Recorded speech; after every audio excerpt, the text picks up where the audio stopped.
नमस्कार, बुलेटिन में आपका स्वागत है। आपके साथ मैं हूं जीनत सिद्दीकी। शुरुआत करते हैं खबरों की और सबसे पहले आपको अपडेट दे देते हैं चमोली आपदा का। आपदा के बाद आज 9वें दिन भी रेस्क्यू ऑपरेशन जारी है। देर रात तपोवन टनल से 2 और शव बरामद हुए हैं। वहीं आपदा के 8वें दिन यानी रविवार को कुल 14 शव बरामद किए गए थे, जिसमें ऋषिगंगा पावर प्रोजेक्ट साइट से 7 शव बरामद हुए हैं। एक शव रुद्रप्रयाग से मिला। इस तरह आपदा में अभी तक कुल 54 शव बरामद किए जा चुके हैं, जिसमें से 25 शवों की शिनाख्त हो चुकी है, बाकी की शिनाख्त की जा रही है। तो कुल 54 शव बरामद हुए।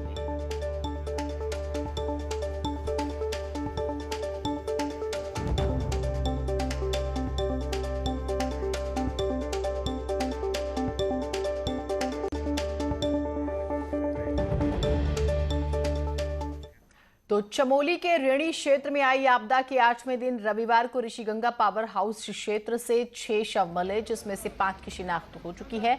एक शव की अभी शिनाख्त नहीं हो पाई है। एनडीआरएफ की टीम द्वारा लगातार रेस्क्यू किया जा रहा है, ताकि जो और लोग लापता हुए हैं उनका भी जल्द सुराग लगे, उन तक भी पहुंचा जाए।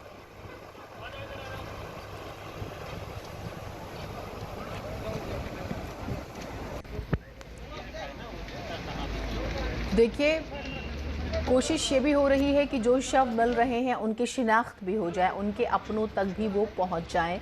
परिवार भी इसी उम्मीद में है कि ठीक है, ये एक उम्मीद तो ख़त्म हो चुकी है कि वो ज़िंदा आएंगे, लेकिन जिस भी सूरत में है उसी में वो हमें कम से कम मिल जाएं, उनका कुछ तो मिले। एक तसल्ली, एक सब्र की बात होती है। तो परिवार इस इंतज़ार में है, जो शव मिले हैं उनकी पहचान हो सके, उनकी शिनाख्त हो चुके, बाइज्जत उनका अंतिम संस्कार हो सके। इस बात को ध्यान में रखते हुए एक व्हाट्सएप ग्रुप बनाया गया है, ताकि जो भी लोग काम कर रहे थे उसमें उन्हें जोड़ा जाए और फिर उन्हें उनके परिवारों को जो है अपडेट दी जाए। और सुनील नवप्रभात हमारे साथ, हमारे सहयोगी ग्राउंड जीरो पर मौजूद हैं, जो हर अपडेट हमें देते हैं।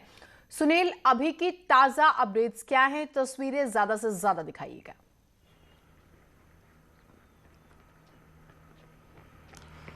देखिए जीनत, कल 1400 बरामद किए गए थे और रात भर ये ऑपरेशन चलता रहा। एनडीआरएफ, एसडीआरएफ और लोकल पुलिस के जवान वहां पर डटे रहे।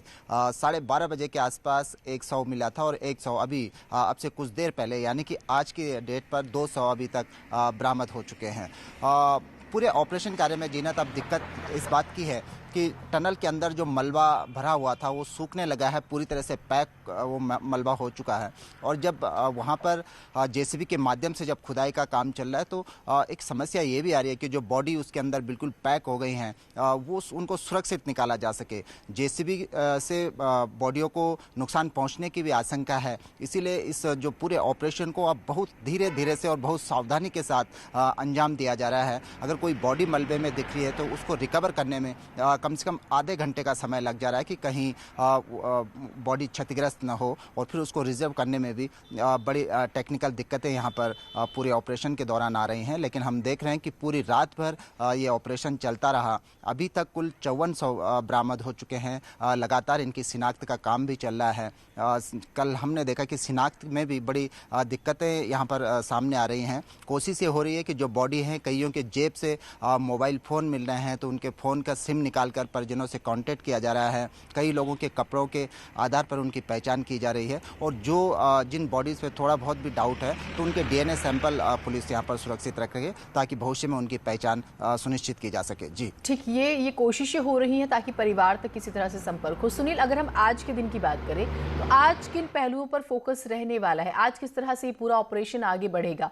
और आपने एक बहुत ही डराने वाली बात बताई कि जो बॉडीज एक तरह से हमें कहे कि समाधि ही हो गई है उन बॉडीज की, या दफन ही हो गई हैं एक तरह से, जिन्हें निकालने के लिए इतने चैलेंजेस हो रहे हैं।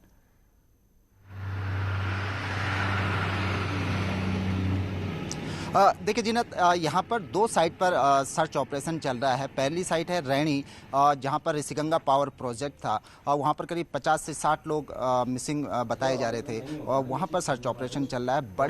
बड़े पैमाने पर हजारों घन मीटर मलबा वहाँ पर पसरा हुआ है। और दूसरी साइट है तपोवन, जहाँ पर तपोवन की टनल है। दोनों के बीच करीब 15 किलोमीटर के आसपास की डिस्टेंस है।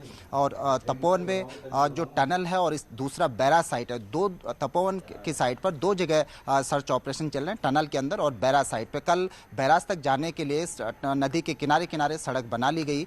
अब वहाँ पर मैनुअली सर्च भी किया जा रहा है और अब जेसीबी मशीन के साथ भी वहाँ पर सर्च ऑपरेशन चल रहा है, लेकिन मलबा बहुत ज़्यादा है, अभी भी बैराज साइड पर दलदल है, तो वहाँ पर दिक्कतें आ सकती हैं। एक महत्वपूर्ण बात जीनत इसमें ये रही, जो अब देखने में आ रहा है सामने, कि जो बैराज साइड थी वहाँ से टनल की 4 मुंह हैं, यानी कि 4 साइड से टनल के अंदर पानी घुसता था और वो अंदर जाकर वो टनल एक मुख्य टनल से, मेन टनल से कनेक्ट हो जाती थी।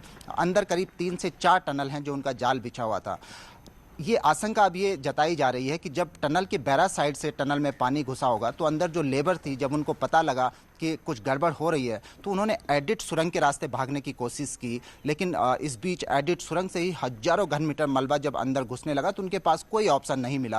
और यही कारण है कि जो मेन टनल है, जिसमें अभी तक उसको ब्रेक करके अंदर घुसने की बात की जा रही थी, लेकिन पता लगा कि जो मेन टनल है उसी से डेड बॉडी मिलने लग गई।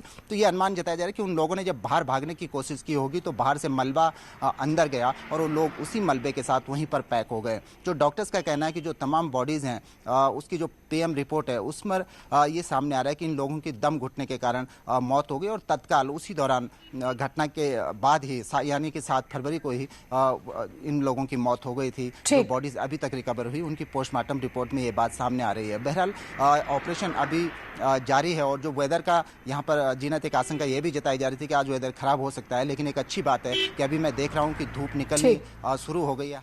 अपडेट्स हम आपसे लेते रहेंगे, लेकिन अलग अलग चौंकाने वाले खुलासे हो रहे हैं। देखिए, अभी जानकारी मिल रही है कि इन लोगों की मौत तो जिस दिन आपदा आई उसी दिन दम घुटने की वजह से हो चुकी थी। आपदा में जिन शवों की शिनाख्त नहीं हो पाई है उनके लिए पुलिस ने एक व्हाट्सएप ग्रुप बनाया है जिसमें सभी परिजनों को जोड़ा गया, साथ ही शवों का डीएनए सैंपल लिया गया, जिसके बाद जो है परिजनों से मैच इसे कराया जाएगा। Thank you sir. आशंका यही है कि जो मलबा है ये लोग आपदा के दिन ही मलबे में दब चुके हैं, ऐसा मेरा अंदाजा है। फिर भी हमारे प्रयास जारी हैं। रुद्रप्रयाग में भी एक बॉडी मिली, आज टोटल 12 हो गई। इस प्रकार कुल 50 बॉडी जब तक रिकवर हुई हैं, इनमें से 25 आइडेंटिफाई हुई हैं। चमोली आपदा में बह गए 5 पुलों की जगह ट्रॉली लगाकर वैकल्पिक व्यवस्था शुरू कर दी गई है। पुलों के ढह जाने से करीब 20 गांव का संपर्क कट गया। तपोवन साइट पर बहे 2 पुलों में से एक की जगह ट्रॉली लगा दी गई है। रविवार को ट्रॉली चालू हुई तो लोगों ने राहत की सांस ली।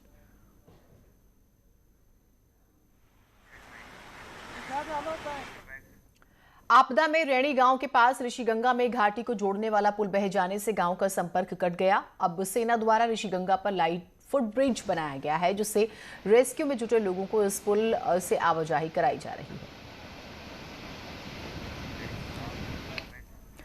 और उत्तराखंड में आई आपदा पर न्यूज 18 उत्तर प्रदेश उत्तराखंड ने मदद का हाथ बढ़ाया और इस मुश्किल घड़ी में मदद की अपील की। इस पर खास कार्यक्रम भी आयोजित किया गया जिसमें खुद सीएम त्रिवेंद्र सिंह रावत समेत कई दिग्गज शामिल हुए, मदद का ऐलान किया और न्यूज 18 के महाअभियान की खूब उन्होंने तारीफ की।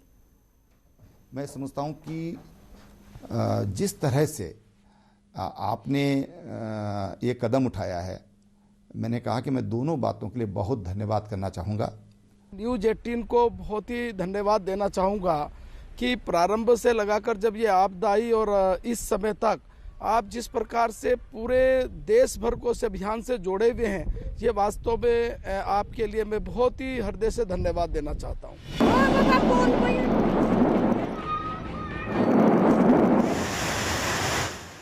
उत्तराखंड के जख्मों को भरने में अभी कुछ वक्त लगेगा, लेकिन आपदा की इस घड़ी में राज्य अकेला नहीं है और इसे करके दिखाया न्यूज 18 ने।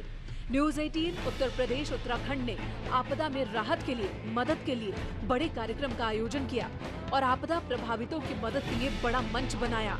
मंच पर सबसे पहले वैज्ञानिकों की टीम आई और बताया कि कैसे ऐसी आपदाओं को रोका जा सकता है और न्यूज 18 की जमकर तारीफ की।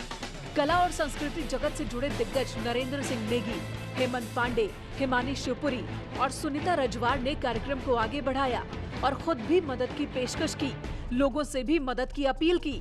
यूपी के डिप्टी सीएम केशव प्रसाद मौर्य भी न्यूज 18 के मंच पर आए और उत्तर प्रदेश सरकार की तरफ से उत्तराखंड को पूरी मदद का भरोसा दिया, जबकि बिहार सरकार के मंत्री नीरज सिंह बबलू, एमपी के मंत्री नरोत्तम मिश्रा और राजस्थान के मंत्री बीडी कल्ला ने इस आपदा में उत्तराखंड के साथ खड़े होने का ऐलान किया। उत्तराखंड में आपदा राहत का जिम्मा संभाल रहे पुलिस प्रमुख डीजीपी अशोक कुमार ने बताया कि अब आपदा राहत में कितनी तेजी है और आगे कैसे काम होगा।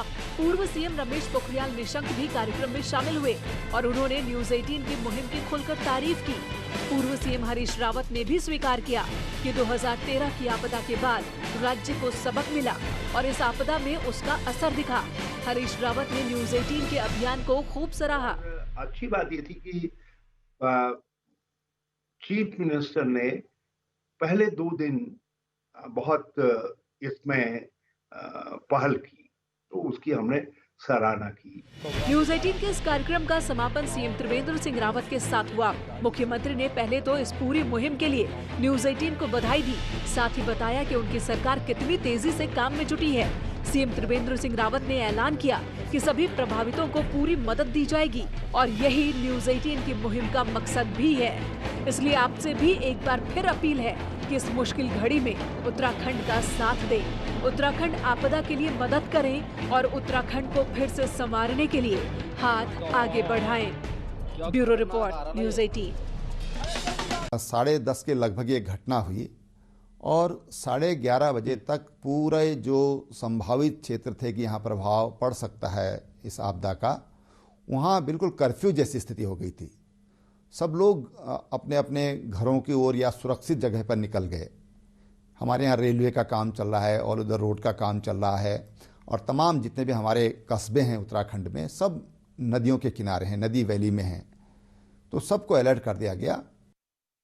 मुझे मालूम है कि उस दिन मैं देहरादून में था, मुख्यमंत्री जी और हम वहीं पर एक कार्यक्रम में थे और अचानक उनके पास जो सूचना आई और हमने कहा आप तुरंत जाइए। वो कार्यक्रम लंबा था लेकिन उनको तुरंत वो वहाँ से निकले और सबसे पहले और मैंने चीफ मिनिस्टर की और विशेष तौर पर जो हमारे वहाँ फोर्सेस लगी काम पर, जिसमें आर्मी, आईटीबीपी, एसडीआरएफ, एनडीआरएफ आदि, लोकल पुलिस, यहाँ तक कि समाज सेवी भी सम्मिलित है, उन्होंने बहुत प्रॉम्प्टली, बहुत तत्परता के साथ राहत कार्य को संभाला, बचाव कार्य को संभाला। ब्रेक के बाद स्वागत है आप सभी का। हल्द्वानी से एक बड़ी खबर आ रही है, जहां भोटिया पड़ाव के पास चलती कार में आग लग गई और कार सवार लोगों ने बामुश्किल अपनी जान बचाई है। सूचना पर पहुंची फायर ब्रिगेड ने आग पर काबू पाया। बताया जा रहा है कि इंजन में खराबी की वजह से ये आग लगी है। अच्छी बात रही कि जो कार सवार थे उन्होंने अपनी जान बचा ली।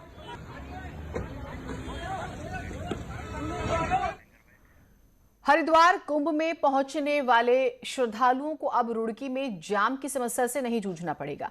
मंगलौर हरिद्वार देहरादून बाईपास बनकर लगभग तैयार हो गया है। बीते 3 दिसंबर को सीएम त्रिवेंद्र ने इस बाईपास का स्थलीय निरीक्षण भी किया था और अधिकारियों को कार्य जल्द पूरा करने के निर्देश भी दिए थे। वहीं बाईपास के निर्माण कार्य में तेजी दिखाते हुए अब काम पूरा हो चुका है, जिससे कुंभ में पहुंचने वाले श्रद्धालुओं को कोई परेशानी नहीं होगी। कि वे लोग उस क्षेत्रों में एक तो एनएचआई के माध्यम से वहाँ पे प्रॉपर लाइटिंग या सुरक्षा की व्यवस्था करवा दें, दूसरा वहाँ पे पेट्रोलिंग या जो भी गश्त पार्टी हमारी घूमती रहेंगी। हरिद्वार से देहरादून के बीच अब 100 किलोमीटर प्रति घंटे की स्पीड से ट्रेन दौड़ेगी। रविवार को हरिद्वार रेलवे स्टेशन से देहरादून के लिए पहला ट्रायल किया गया ट्रेन का। इस दौरान मुरादाबाद मंडल के एडीएन ने बताया है कि हरिद्वार से देहरादून के बीच 100 किलोमीटर प्रति घंटे की स्पीड से ट्रेन चलाने की तैयारी की जा रही है। ट्रायल के दौरान जो कमियां पाई जाएंगी उसकी रिपोर्ट उच्च अधिकारियों को दी जाएगी। इसमें हरिद्वार से देहरादून और रायवाला से ऋषिकेश का ये 100 kmph का ट्रायल है और इसमें भी जो राजा जी नेशनल पार्क वाला एरिया है उसमें अभी परमिशन नहीं मिली 100 kmph की, तो उसको छोड़ के जो भी एरिया है उसमें 100 kmph से ट्रायल किया जा रहा है। उत्तराखंड की एक बेटी 7 समुद्र पार अपनी आवाज से अपने गानों का जलवा बिखेर रही हैं। रामनगर की रहने वाली ऐश्वर्या पांडे जो हैं फ्रांस के पेरिस शहर में इन गीतों की रचना कर रही हैं जो खूब धूम मचा रहे हैं।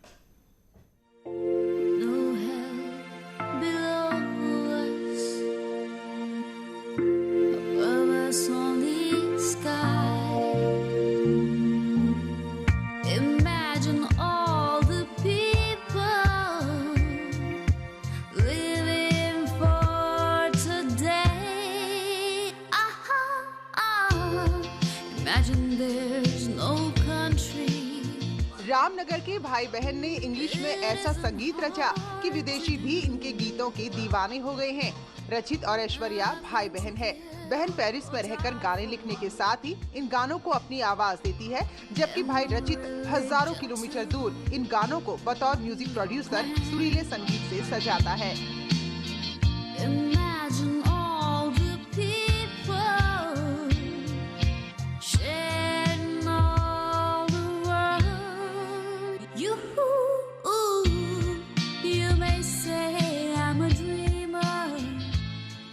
मीडिया पे फॉलोइंग हुई तो मैंने सोचा कि अब मुझे ओरिजिनल म्यूज़िक पे फोकस करना है।